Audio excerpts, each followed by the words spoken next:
أعوذ بالله من الشيطان الرجيم.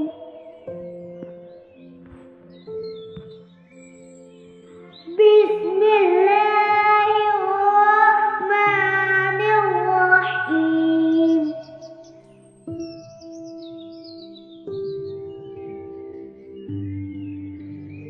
ألم تر كيف فعل ربك بأصحاب الفيل؟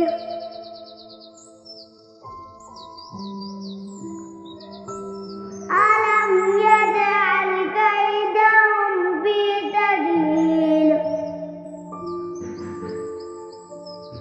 وأرسل عليهم طيرا أبابيل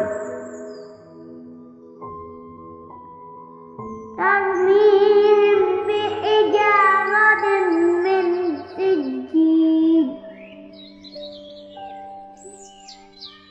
فجعلهم كعصف مأكول. صدق الله.